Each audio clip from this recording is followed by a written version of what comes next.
Scott Harrison is the founder of Charity Water, a nonprofit that is dedicated to bringing clean water to those in need. Let's go talk to him.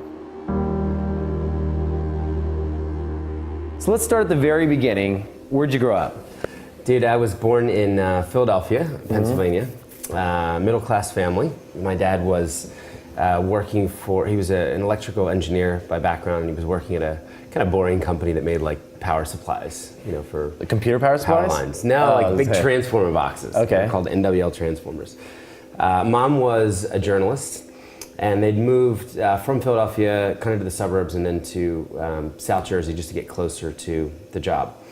So I was 4. Life was good, and then our new house had this problem that nobody knew about, and the gas company had installed a furnace that had cracks in it, and carbon monoxide, unbeknownst to us, was leaking through the house. Wow. So I wasn't spending much time in the house. I was out, playing with my friends, and I was at school. My dad is, commuting and working brutally long hours, and Mom is literally fixing up the house. So she is being exposed to this carbon monoxide poison. One day she passes out, and we do all these tests and find out, holy crap, Wow. and sucking this. How do you stuff find up. out that that's what's going on? They tested her blood. So this was before they even had the carbon monoxide detectors. Right. That, Now they have the probably home here in- detectors. I've got in my apartment. So this is over 30 years ago. So I basically watched my mom go from this vibrant, incredible woman to an invalid. The carbon monoxide had not killed her, but it had irreparably destroyed her immune system. So basically anything chemical made her sick. So soap or a fragrance or I remember even the print from books would make her sick. She Wow. was so sensitive. So she used to love to read, and this is actually fun as a kid. It's kind of sick, but we would bake her books in the oven to try and get the smell of the ink out. Sometimes they would catch on fire, like a flaming book coming out of the oven. But we would hand her the books. She would wear these cotton gloves so as to not touch the print. And then with a charcoal mask on, she could read them if it was in a cellophane bag. Wow. So really crazy. Like our whole world was turned upside down due to this illness. And she'd miscarried, and then family planning obviously stopped with this. So I grew up an only child. My parents were very kind of religious isn't the right word, but they were just Christians. They believed that they should not sue the gas company. They didn't want to get into a bitter lawsuit, and they believed that one day my mom would be healed through prayer. And everybody thought they were crazy, and I can't believe that you're not more angry about this. But they just kind of took it in stride. So I grew up very active in the church. I had all this responsibility. I'm kind of taking care of Mom, and I'm cooking and cleaning and doing a lot of the stuff that she would have liked to do. Mm-hmm. She kind of spent her days outside in a backyard because the air was better out there. Mm-hmm. And then inside she slept in a tile bathroom that was completely covered in tinfoil because there was varnish years ago on the door. Right. So then, let's see, I remember my parents put me in a Christian school for the 9th grade, and there were 8 kids in my class. And I told them, I will run away from home unless I'm able to get like a proper education. Yeah. So they said, well, we're worried you're going to fall in with the wrong crowd. And, my parents did the same thing to me. I went to Christian school from 2nd grade all the way to 9th grade. To 9th. Yeah. And then you did 9th grade and then bailed? Yeah, all my friends were going to the normal high school. Yeah, so that was the same thing. And so I had to get out and go. So they were literally, God bless them, but it was in the basement of a church, and they wheeled in a teacher on a in a VHS, mm-hmm. one of those carts, and we would watch science, and I'm like, Mom, Dad, I can't learn like this. So they put me into the 4,000 person high school for 10th, 11th, and 12th. Mm-hmm. Everything they feared happened. I grew my hair long, I joined a band, and every single thing I'd said I wasn't gonna do, right. I slowly started to do. 18, the minute I could get out to New York City, I did. Our band was playing a bunch of gigs at CBGB's and all these really cool. So you had like a legit band. We were legit for a while. Nice. We immediately broke up. They're called Sunday River after the ski resort. Do you still have like albums on iTunes and things like that? It was never quite there. It was kind of like pre-signing phases, where we were recording the A&R people, and I think our claim to fame, we were discovered by the Scorpions one night. Wow. At a club with with their manager, Doc McGee. Hey, what are you doing? What's We're up, doing an interview, Toaster? Toast. So the band, like, we were together for like 6 months in New York. We immediately broke up. We all hated each other. The bass player went off, and I mean, we were a mess. You know, we were drinking too much, partying too much. And so you were living in New York at the time? Yeah, so I moved in at 18, and I started going to NYU just because, at nights really, because my parents had saved up this money, and you know, it was a real letdown to think that their son had turned into this long-haired, you know, hippie band musician. So I said, look, I'll go at night. You know, you guys have saved the money. I'll try and get a diploma for you. And after the band broke up, I immediately got into nightlife because the guy that was booking my band was making a lot more money than the band. He would pay us nothing. We would bring in people, and he seemed to be doing all right. So I partnered with a promoter and instantly kind of fell in love with the club business. I mean, here was, if you wanted to rebel, here was a way to rebel in style. You know, you could work a couple nights a week, get beautiful people to come in your club. You know, you'd walk in and get 50 drink tickets, and all your friends would drink for free. Amazing. Oh, and by the way, you got paid. Yeah. So. And you're in New York City. And you're in New York City. That's amazing. So I was always living off campus. I was working at the clubs. You know, I was going to kind of school, but really not going much. You know, just enough to get the kind of, you know, C+ grades. Right. And you know, I started off actually producing an R&B show at a legendary club called Nell's. So it was, I mean, Stevie Wonder would come in and play, and Prince, and Bobby Brown, Whitney Houston, Brian McKnight, all these kind of R&B stars. So I did that for a few years, and then a club called Lotus opened up around the corner, and that was where all the models and the celebrities hung out. And someone had dared me to get a job there. They said, you produce this big R&B thing, but you could never get a job there. And the owners were on the cover of New York Magazine. So I remember calling up the voicemail, saying, look, I'll come work for you guys for $100 a week. And you know, after harassing them for a couple weeks, they finally gave me a night to promote, a Monday night, which was the worst night. Right. I think they paid me $150. Kind of quickly found a great business partner, and a year later they were paying us a couple $1,000s just to turn up, tons of bottles, and we were doing pretty well. So how long is that sustainable for? What age are you at this point? Oh, I'm 24, so I've been in the club business. So it's a kind of a constant incline. You just get better. You get more. Are you all business at this point? Are you out drinking? Oh, dude, a mess. Okay. No, a mess. I mean, you're working partying. 3 nights a week, partying. You know, you fly to Paris for the weekend for the fashion shows. Right. Whatever money you make, you spend more than that. Right. So you're living at this ridiculous lifestyle because you're flying in other people's planes, and you know, you're staying in these ridiculous hotel rooms that somebody's paying for. You know, I guess, you know, just kind of got more and more successful at it. Kind of at the peak, Budweiser would just pay me $2,000 a month to drink Budweiser in public. Wow. And Bacardi would pay me $2,000 a month just to be seen drinking Bacardi. That's amazing. So there's this whole world of like sponsorship. You get out of bed and you get paid $4,000 to drink. Just that's your baseline. Right. On top of the parties. So yeah, so you know, a decade, let me kind of fast forward. So now I'm 28 years old, and I've got a Rolex watch. I have a grand piano in my apartment.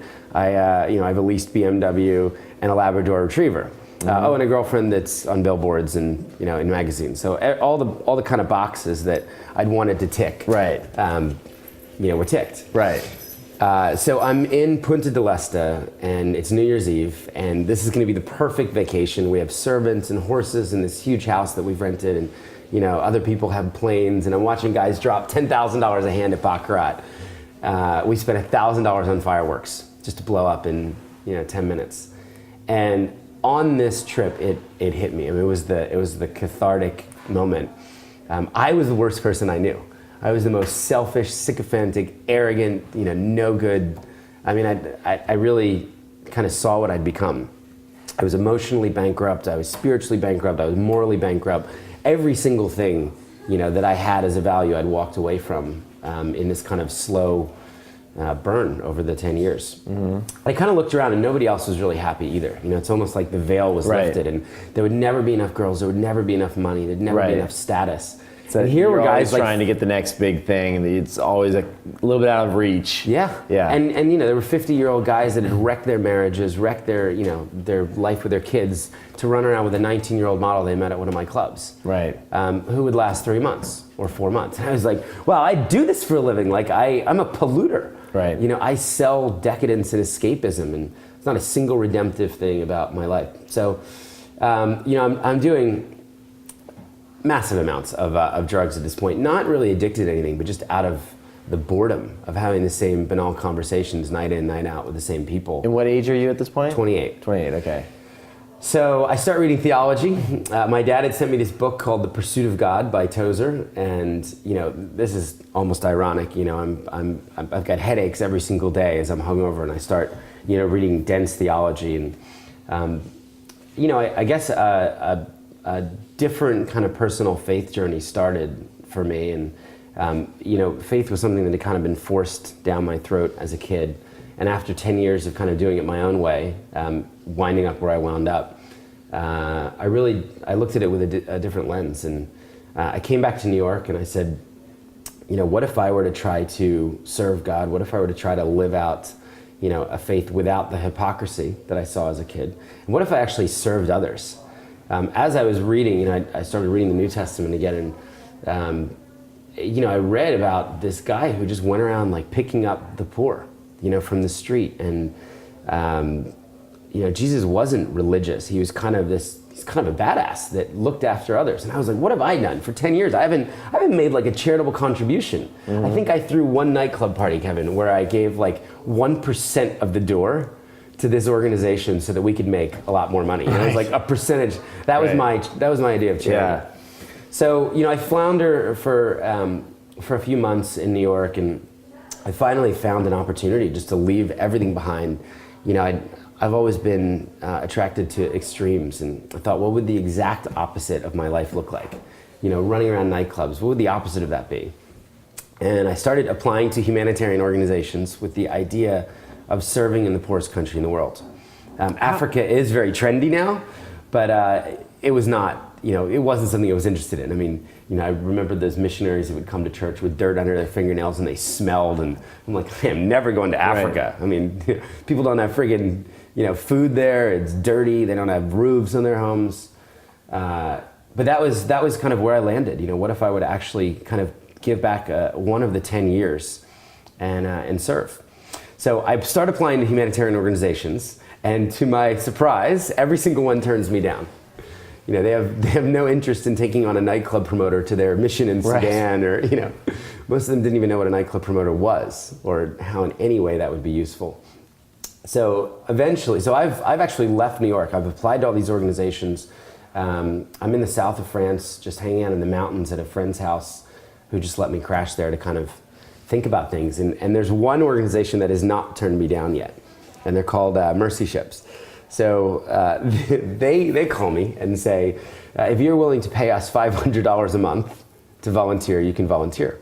And that was how they supported themselves. There were 300 volunteers, and everybody kind of paid for room and board.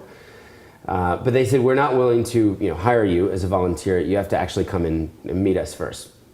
So good fortune had it that the hospital ship that I would be serving on was in Bremerhaven, Germany. So I jumped on a train. I went up, I convinced them that I was not going to throw crazy parties, that my life really had changed, even though my resume looked bad, mm-hmm. and I wanted to serve. And a few weeks later, I joined as their volunteer photojournalist and sailed into West Africa on a hospital ship. So my job was going to be to take pictures of every single thing that this organization did. And it was a 26-year-old organization. They had a 522-foot yacht, so a massive, massive ship that they had gutted and turned into a hospital. And it was a simple idea, you know, bring the hospital to people with no access to hospitals, no access to medical care. And the doctors and the surgeons would fly in from all over the world and just give up their vacation time. Mm-hmm. So, you know, a Berlin surgeon, instead of going to the Bahamas, you know, flew to Liberia. And for 3 weeks, he would just operate nonstop and then fly back to his work. Mm-hmm. So one of the toughest things for me was the third day, where we would have the patient screening. And I knew that we rented stadiums and that we had about 1,500 slots available for surgery, and more people turned up. And at 5:30 in the morning, I had my camera, I was ready to get this thing started, and I pull up to the stadium and there's 7,000 people. Wow. And knowing that 5,000 plus people were going to be turned away was really hard. What are these people showing up for? What are the types of... So that was even the harder thing. They were coming with massive facial tumors. So I had never seen a tumor before in my life, but Mercy Ships specialized in maxillofacial surgeries. And huge goiters, tumors, flesh-eating disease where literally chunks of people's faces were missing and you could see through to their teeth. Cleft lips, cleft palates, and blindness. People that had gone blind to cataract. So the first child in line was this 14-year-old boy named Alfred, and he was literally the first of about 7,000 snaked around the stadium. And he has a tumor about this big, and he's choking and gurgling. And I've got to take this picture. They're like, here, start. Here's our patient number one. Yeah. And I just remember looking into this kid's eyes, and I was terrified, and he was terrified. And I ran in the corner of the stadium and I lost it. I completely broke down sobbing. I didn't think I'd be able to get through the rest of the day, let alone the year. And one of the chief medical officers came over to me and said, kind of tough it up, kid. You signed up for this. Did you not get the memo? We've been doing this for 25 years. Take his freaking picture and then take the next 1,000. Mm-hmm. So, I did kind of pull it together, and he did say kindly that these stories will end well. We're going to be able to help this kid. So I got through that day, the second day of the patient screening. We shut the doors. I'll never forget standing on top of the Land Rover, trying to take the picture with my wide-angle lens of all of the people, waving and shouting. Many of them had walked for 1 month just to reach the stadium. Wow. And they were just too far back in line. We couldn't get to them. So a couple days later, I was invited into the operating theater to scrub up and watch Alfred's 4 or 5 hour surgery. And I watched these guys just cut around this massive tumor, put a plate in, because the tumor had taken out his lower jaw, and reconstruct his face. And watched him heal in the ward. A couple weeks later, I got to take him home and literally drive up to his village as this kid that everybody thought was for sure a goner was welcomed back, with a celebration of hundreds of people. And that was just so transformational for me. I got to see that happen on repeat for the next year. Mm-hmm. And I would watch someone blind walk up the gangway, and after a 10-minute surgery, when they pop out a cataract, put in a new lens, they could see. Wow. And clapping and dancing and tackling doctors and nurses. And so it was a really unique position to be the photographer, to see so much suffering, mm-hmm. Unimaginable suffering and poverty, and then see hope brought by these people, these doctors who had served, who could be anywhere, mm-hmm. and had come to help others. So I didn't, the ship, after about 9 months, went into dry dock for a couple months, and I didn't really want to go to South Africa and just wait around while the ship was maintained. So I jumped back on a plane to New York, and I'd shot 50,000 photos in the first 9 months. I wanted to expose my friends in nightlife to what I'd seen. Mm-hmm. So I threw a big exhibition in Chelsea, and I just invited all my nightclub friends to come and look at these befores, these afters. Did video installations, and people getting their sight back and stills, and we did these morphs where a tumor would kind of completely go away. Wow. After a series of surgeries. That's awesome.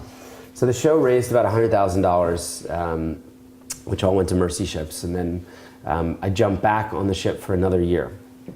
And I didn't really know what was next, but I knew that I hadn't understood the full story. On that second tour, and I'm really glad I did go, we sailed into Liberia. Liberia had just come out of a 14-year civil war. So there was no electricity, no running water, no sewage, no mail, anywhere in the country. And there were 2 surgeons with no place to operate, and 1 doctor for 50,000 people. So if I thought Benin was bad, Liberia was a freaking disaster. And it was more of the same. It was a lot more surgeries, but there was this one guy called Leif, and he was an engineer volunteer from Colorado. And he would go off to the side and he would dig a few wells in these rural communities. So I was responsible for taking pictures of everything, so I followed him out in the Land Rover, and he would show me these sources of drinking water that were just green, scummy ponds. Mm-hmm. I remember just saying to him, like, bro, there's no way you can tell me people drink that. I mean, there's like bugs crawling in it. You know, I wouldn't let my freaking dog drink out of that. Right. I wouldn't let my dog step in that water. Right. Let alone, you know, imagining a child washing their face or drinking it. And, you know, he kind of said patiently, well, this is the water source, and, you know, there's no infrastructure here. There are no Do people boil wells. water? I mean, how do they try and get around some of this stuff? Some did, but we would hear time and time again that they couldn't afford to boil the water because there were laws against cutting down trees. You know, many of these developing nations have, rightfully so, tried to stop the deforestation. So it's illegal to, you know, hack down trees for firewood. So most of the cooking is done with cow dung, which burns at a really low temperature. And, you know, sure, you could boil the water, but the education's not there a lot of times, and then often the fuel's not there. So they would filter the water by, you know, the women would take the cloth from their dresses, and they would, you know, double or triple it, and then they would just pour, you know, this nasty water through. So it would actually look a little cleaner. Right, but They it's would get the really sticks still got and- all the bad stuff in there. Yeah. Obviously, it's the unseen Yeah. stuff. So he was off to the side. He had a little bit of money, and he would dig 6 wells. So I got to see this whole process of the community drinking from the swamp. The community actually engaged in the labor and, you know, digging, bringing sand and gravel and rock and local materials. We would pay for the cement and the PVC and the pump, and he would kind of train them how to do this. And then I would go back a couple months later, and I could drink the clean water right next to the swamp coming out of the well. And that left, you know, probably the most profound impression. Here we were doing these expensive surgeries that were certainly necessary. And one guy off to the side is helping, you know, hundreds, actually thousands of people for about $20 a person. And I started, you know, understanding and asking the doctors, you know, about this link between disease and bad water.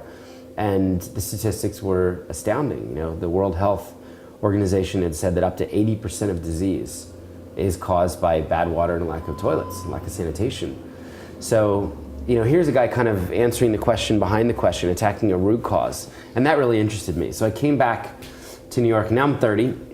So, you know, 18 to 28 in nightlife, 28 to 30 with Mercy Ships. I'm completely broke at the time. So, you know, nightclub promoters, as I said, have no idea how to save money. And I'd given pretty much anything I had to Mercy Ships, flying back and forth and then just paying to serve.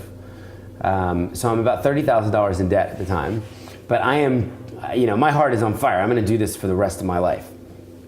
On a personal level, everything changed for me when I walked up the gangway. So I never had another cigarette, and I smoked 2 packs for 10, 11 years. I quit gambling, quit porn, never set foot in a strip club, quit all drugs. You know, everything really changed. I wanted to be authentic. And so part of my friends were like, when is this going to end? You know, this is like some stunt. You know, you went to Africa so you could get girls, you know?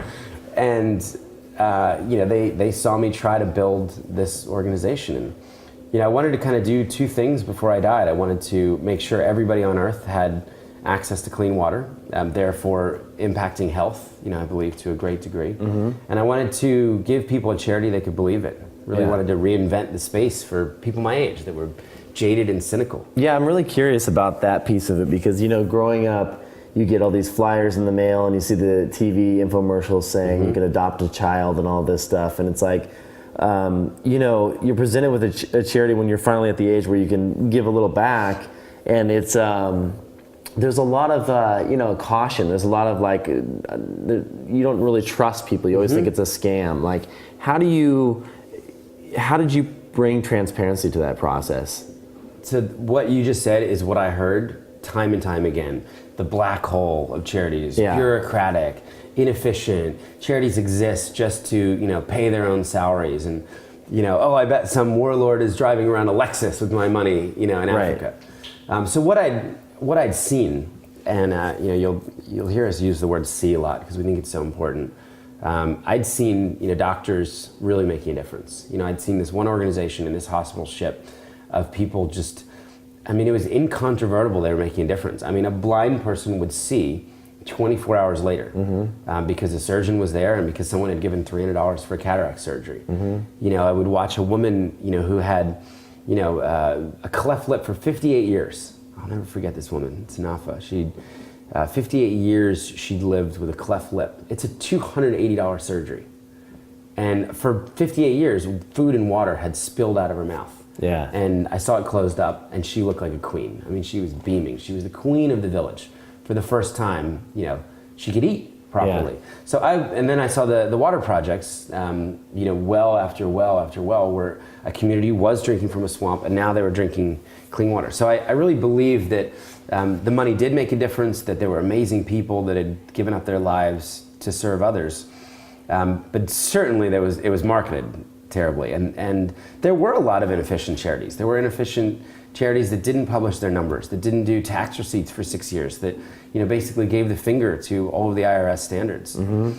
So how do you weed out the good ones then? How do you find out, Well, when you're in our space, you know how to read a 990. So you kind of, there's some great watchdog groups. Charity Navigator is a great group that, provides some transparency and accountability on charities and rates them. But I think for me, I really thought a new model was needed. So the typical question people ask is just how much of my money will actually reach the people? Okay, mm-hmm. I believe in your mission, if it's the flyer, feeding kids or, helping with bed nets, but how much of my money will go? Right. And most people are okay with the cost of doing business. You know that there are people that need to get paid. Sure. You just want it to be proportional. So, most people are okay with, let's say, 80-20. But what they don't want is 50-50. Right. Or 80-20 the other way, right. Where 80% is going to, to an office. Pocket. Yeah, totally. And, 20 cents gets to the people. So there was a real lack of transparency around that. Mm-hmm. So I thought, well, wouldn't it just be cool if we could create a completely new model where we answer that question the same way every single time, 100%. And to do that, I thought, well, it's really not that hard. You just need to have 2 separate bank accounts, and the bank accounts should never touch each other. So it was really that simple. I went into the Commerce Bank, and I think I had $100, in both accounts, and I opened up the public account where 100% of the money would never, ever, ever be touched except for direct water projects. Mm-hmm. And then the separate bank account, which who knows how I was going to do it, but I would have to figure out how to scrap to pay for an office someday and employees if we had them ever. I mean, this was just an idea at the time. But they would be completely separate. And I thought, well, while we're at it, let's also pay back the credit card fees. I mean, let's make it a real 100%. So if someone gave $1,000 and Amex took 4%, let's raise the 4% and put it back and send every penny they intended to give. So that was kind of the one big idea at the beginning, the 100% model. The second thing was, okay, well, we have 100% of this money. It's going to exist in a vacuum. We know what we're doing with it. We're going to fund water projects and help communities get clean water. Why can't we just show people exactly where it went, and tag the dollars and see them all the way through? And this doesn't sound like such a big idea, but it actually was 5 years ago. Oh, absolutely. We said, why don't we GPS them all? Yeah. Like if we build a water project, if it's a well or a spring or a rainwater, let's turn on a GPS unit, take a photo of the GPS unit next to the completed project, and let's make all that information public on Google Earth. And I think that was one of the things that really attracted me to your organization when I first started checking into it, is just, even the level of video production and the things that went into actually showing where the dollars went, where, normally you send a check in and you think like, oh, well, I hope that went for, that work all worked out, but there's no actual proof that it did. And so having that on GPS and having that photos and video, it's not hard. It's not hard, especially nowadays. Like it's really easy. They're $100. Yeah. You can get a GPS and a camera for $150. Do you think that was a big driver in a lot of people believing in what you were doing and actually signing up to donate? I do. I think, so my idea around the whole, reinvention of charity was, can I bring people back to the table that are disenchanted with giving? Or can I get people really excited about giving, maybe through some of the videos that just say, here's what your money will do? Mm-hmm. Can I bring this exciting process alive? So people did say, wow, 100%? That makes me feel better about a $20 gift or a $5,000 gift or a $10,000 gift. And being able to see your project is pretty cool. Mm-hmm. I mean, the satellites are kind of constantly moving over. So there's some of these things that you click on the well and you can see the well. You could see jerry cans lined up. It brings it home. And then I guess the third idea was just to build a brand. And charities were notoriously bad at marketing, at branding. Their websites were, some of the worst of any sector, maybe outside of insurance. But I mean, I remember, a big charity that had like an animated blinking GIF, like walk across the street, and turn and start talking and asking for money. Right. It was awful. And I thought, wow, if we're gonna solve a problem as big as the global water crisis, like we need an epic brand. We're gonna need to go after like Nike or Apple or Coke. Yeah. To do something this big. And I really believe that you didn't need to spend a lot of money to build a brand. You just needed to find a couple talented people and needed good taste. That's what was lacking, Yeah, so how do you, it seems like now that I hear the complete story, because I never knew all the details about this, it makes complete sense that a promoter would be really good at starting a charity, right? In many ways, I'm uniquely qualified. Yeah, exactly.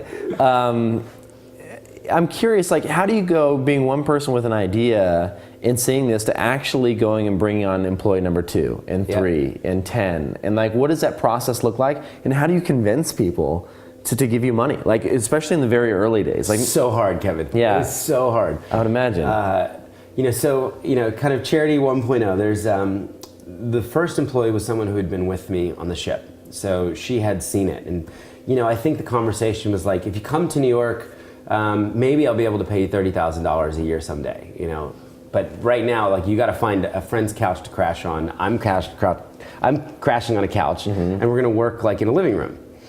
So she signed up for that. She was amazing, and I actually just found our first job descriptions. It was hilarious. It's like, Scott, move boxes. Like all this crazy stuff. Like we were the accountants, we were the. It's cool to find old documents like that. The mission statements. At the beginning, you're like, what are we thinking? So badly worded, and so I had this challenge of not only raising money for the water projects, but I had to raise. I could have too much money for water projects and completely run out of money, which I'll tell you that story at some point. So I go to the club friends for money, and they're like, really? Here's $1,000. Right. Nobody was like dropping 50 or 100 grand. Right. But I got a few of those. I got 500s and 1,000s, and we had enough to like make flyers. Those are the challenges at the beginning. Like, how do we make our first flyer? So that's kind of building the organization side. On the water fundraising, I just threw a party. So day one of Charity Water was I used my birthday, and promoters always have good birthday parties. It's the one time you kind of pull out the stops. Yep. So I invited 700 people. I gave them open bar, and I charged them $20 at the door, and that was $15,000. And we took that $15,000 in northern Uganda. We built 3 wells. We fixed 3 wells, and we sent the pictures and the GPS to the 700 people that came. That's awesome. So it was kind of, I was juggling at the beginning. Then we built an exhibition. You're getting little viral effects at this point, right? People are telling friends of friends and so on. They're like, oh my gosh, I don't even remember going to that party. Like, apparently I did, and I gave $20, and like some people in Africa got clean water. That's awesome. This thing's cool. Did you have a website at this point? Yeah, it was awful. So we were called charityis.com.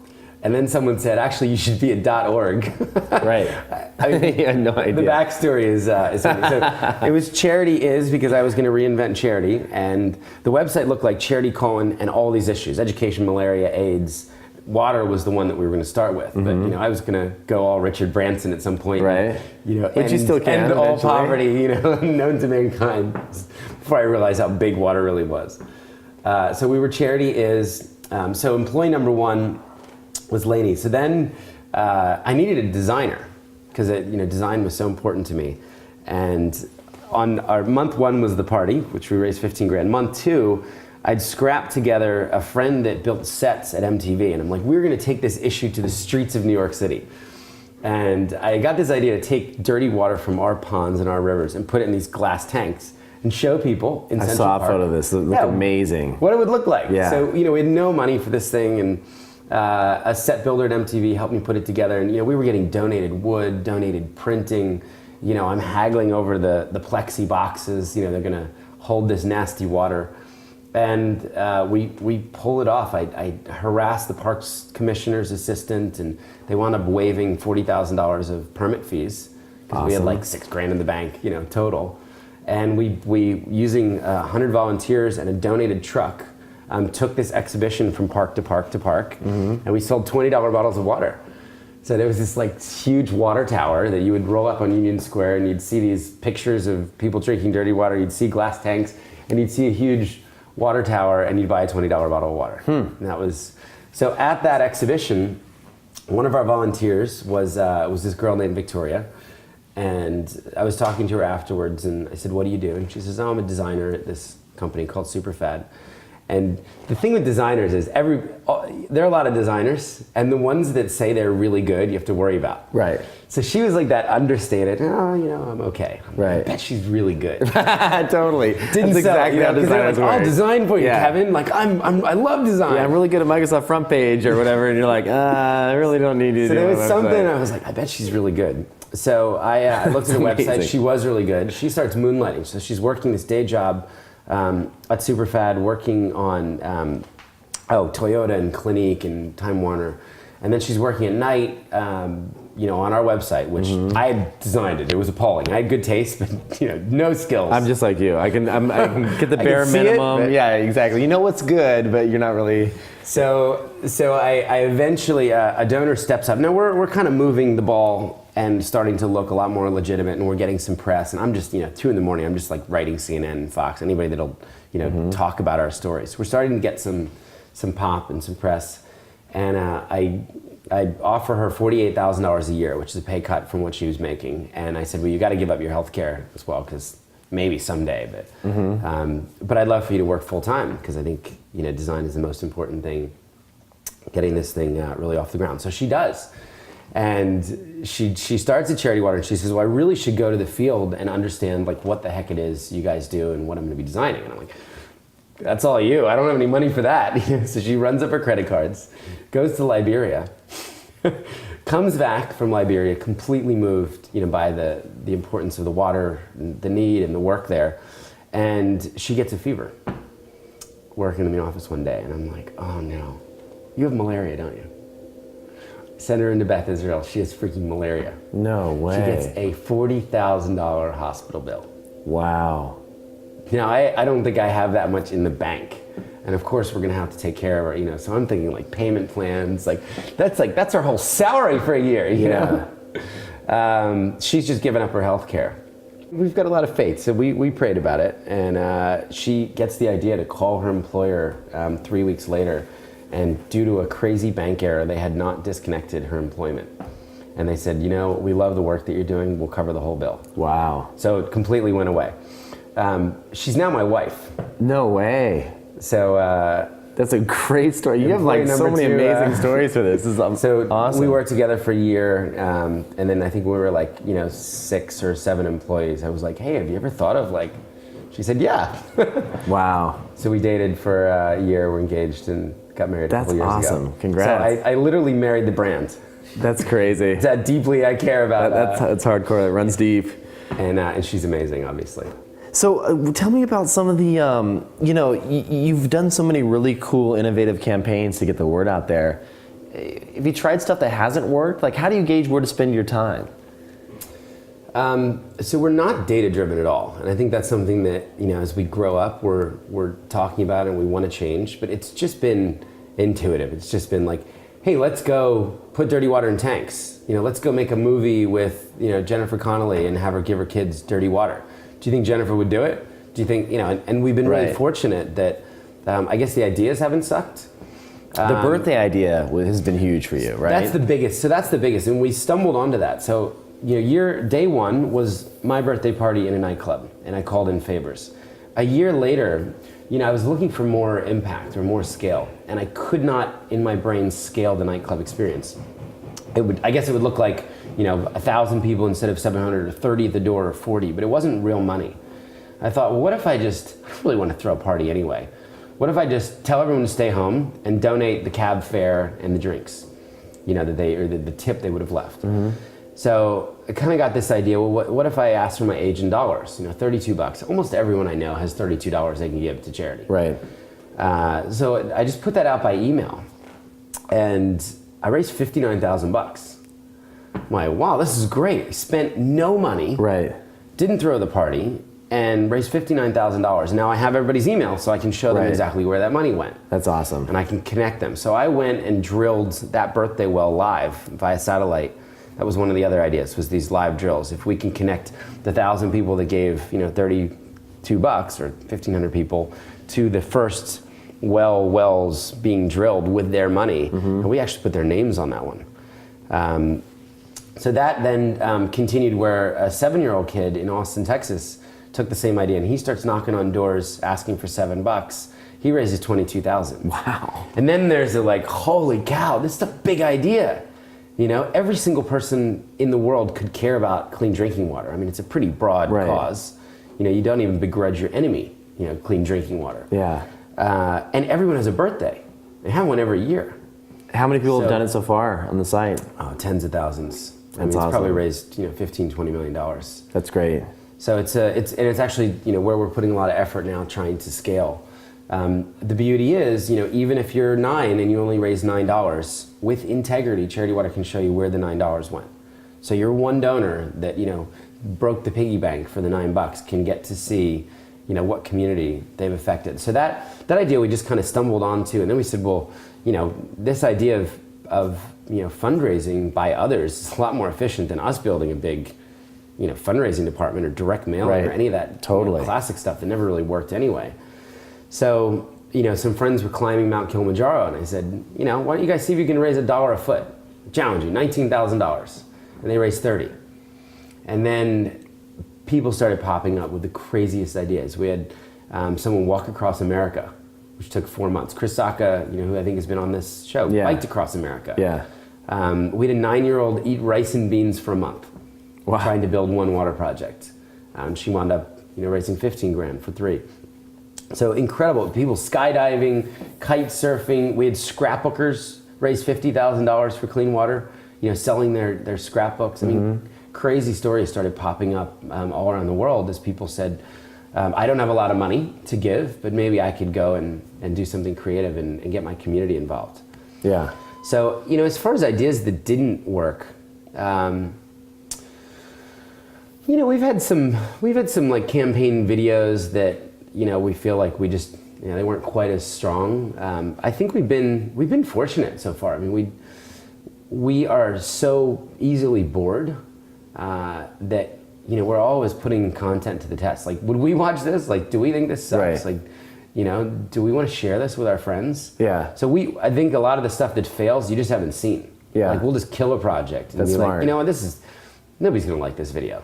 You know, this isn't exciting. So I'd say a lot of internal stuff has died that never made it to the surface. And, you know, we would look at that like, what were we thinking with that video? You know, what a bad idea. Yeah. But the creativity has been a big part of, you know, who we are. And, you know, I was in Ethiopia last weekend with some people who were riffing on a new idea of giving up your funeral. You know, I don't think we'll do this. Wow. They're like, well, if you give up your birthday, why don't you give up, you know, your funeral on the way out? Everybody can give your age and the age that you live. Like, bring $71, and I was like, okay, I know. Yeah. But, you know, no ideas are, so that's probably something that will not come to the surface. Yeah, I can't see that being extremely popular. One of the things I want to touch on is that we have a lot of new entrepreneurs watching the show. And, you know, you briefly touched on the fact that jump from promoter to just leaving everything behind. You know, one of the questions that I get asked a lot by would-be entrepreneurs is, oh, I've got this full-time job, I'm making good money now, I'm not sure, but I had this idea. I mean, it seems like you were kind of just burnt out. Was that the big tipping point for you that made you say, okay, I'm done with this life, I'm gonna go start my own thing? Well, yeah, I mean, I was chasing everything wrong. I mean, I think I run into people like this. They're like, man, you know, as much money as I make, you know, just not fulfilled. You know, there's like something. So for me, you know, I found it in faith and service. I think some people, they need to do something different. You know, sometimes it's just working for a big corporation. They're not able to express their creativity, and you know, they need to step out on their own. And I typically tell the charity version of the entrepreneur, you know, go look if someone is doing exactly what you want to do, and if they are, go join them. You know, and harass them until, you know, if it's Charity Water, harass us until we're forced to hire you. But if they're not, you know, go do your own thing. And for me, like, there was no one doing charity the way I envisioned it in my head. And no one was solving this particular water issue the way that I'd envisioned it. And how amazing did that feel when you first kind of got up and running and actually drilled your first well? Those are the best moments. I mean, you look back on those documents and just the scrappiness, the 80-hour weeks, and we have 6,000 water projects in 19 countries and 2.5 million people. I'll never forget that first. Yeah. And I remember going there a year later. It was in a refugee camp, and I'm like, this is my birthday party. A bunch of people gave $20 at the door, and I'm meeting thousands of people. I'm drinking. I mean, I'm pumping the wells. To see that come to life is much different than standing in a DJ booth looking at 1,000 people get wasted. Everyone's all on coke, and you're like, what am I doing here? Yeah, it was amazing. I think redeeming the time was redeeming a decade was really cool for me, and I think a lot of entrepreneurs might look back to their past. So how can I use what I've learned maybe in a different way? So yeah, sure, not a logical step from filling clubs and being on the other side of the velvet rope, but in many ways I was storytelling for 10 years. I was just telling the wrong story. Yeah. I was telling a story that your life will have meaning if you get into my club, spend $1,000, get wasted and get laid. That's the story I was telling. Yeah. You will have meaning. Now it's come join me in changing the world and bringing clean drinking water to people and giving and giving till it hurts. And I really believe that we can redeem people in that process. So I'm really doing the same thing, just in complete opposite. Yeah, that's direction. awesome though. I mean, you know what you're good at, and you just were able to take that from bad to actually helping people out. So that's great. Yeah. So real quick, as we wrap up, tell me how people can help out. Like, what's the first thing they can do if they are interested not only on the contributing and helping you level, and then also on the donation front as well. Yeah, well, we have great people like you now who help us fund the staff and operations, and that's going really well. There's a program called The Well that is about 80, 90 people, and a lot of them actually out here in Silicon Valley, entrepreneurs who are like, actually, we don't want to do the wells. Like, we want to help you get that next employee. So that's really almost taken care of at the moment. We have a great group of people. I think the number one way that anyone can help is just to give up their birthday, and it's personal. The average person that gives up a birthday raises $1,000, and they do that from 13 people. So for us, that's so powerful because I don't know your friends, but when you give up your birthday, you reach out to a bunch of people and you bring them all in, and it becomes your water project. We've just really given a simple way to do that, and it's something you and your community gets to share. And then we show you the photos and the GPS, and you kind of say, "Look what we've done." Yeah. Remember that thing about my birthday? You probably thought it was stupid. Really, like, we did it. The money reached. People are drinking clean water because of us. So that's we're actually doing a huge push on March 22nd, which is World Water Day. So we're trying to get 10,000 people at least to pledge their next birthday, even if it's 11 months from now, at charitywater.org/birthdays. So that's one way to help. And I think just check out some of the content, just share the story. We believe that awareness is so important. I was at dinner last night talking to someone who had no idea we use 150 gallons of clean water per person per day here. The billion people don't have 5, 1/30th. So do you do any internships or anything like that for people that are actually looking to go out and help on site? And we're hiring like crazy. So we're hiring 20 people at the moment, anything from data analysts to engineers, to people in partnerships and fundraising, operations people working on the projects. Is there any room for part-time work? Like, if someone is like a really good developer out there watching this, or someone that's a data analyst that says, I have 10 hours a week or something, or is... Yes, it's definitely worth reaching out to us. I think it's pretty full on. I would probably try to convince them to leave their job and come save the world in New York City, which is a great place to live as well. It is indeed. I love visiting. So yeah, there are some opportunities. I mean, we have a small tech team that's growing, and they're just amazing, and they just they crank, and they the really interesting thing about working for Charity Water is you don't get rich. There is no equity. We pay people pretty well, and we give them health care. And no IPO coming up. No IPO. No free lunches, although I may do one a week. Just because out here, dude, everyone's doing like breakfast, lunch, and dinner. It'd be like midnight snacks. I know, it's nuts. It's crazy. But we get to make other people rich, So I'll just tell one final story. There was a woman in Uganda that was served by one water project, right, of the 6,000, and our team went into her village and They were actually trying to sneak into the village to just see the water point being used, in the natural state. Well, that's almost impossible. They always find out you're coming. So there's this huge party on the road, and Helen, this woman, is dancing, holding these branches and waving and shouting and screaming, welcoming our team in. And things settle down, and Becky, who's our water program director at the time, says, Helen, you seem pretty happy. Like, how's the clean water changed your life?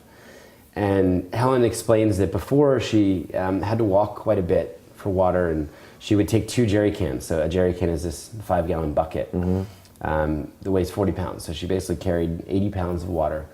And that was the 10 gallons was what she had to use with her husband, herself, and her 2 kids. And she said every single day I would have to make a choice. I never had enough water. So what would I do with it? Would I wash my husband's clothes? Would I wash the kids' school uniforms? Because if I didn't, they were sent back home from school. I had to garden, I had to clean the house, we had to drink it, obviously, I had to cook. She said it was never enough, and I always put my family first. So my personal hygiene, my clothes, my face, my body always came last. And she said, now with the clean water, I am bathing so well. And she said, now, for the first time, I feel beautiful. Wow. I thought, man, what an awesome unintended consequence. And what a weird, we would never think of it. We take that stuff for granted, Like the long showers. And, I know. we restored dignity to a woman just by increasing the quantity, by tripling her quantity of water, that she could bathe her face and feel beautiful. And so that's why you work at Charity Water. That kind of stuff keeps us going. I bet. Awesome. Well, thanks for being on the show. I'll continue to help out in any way possible. Thanks for your support. Yeah, and glad to be involved. So thanks for coming on. Cool.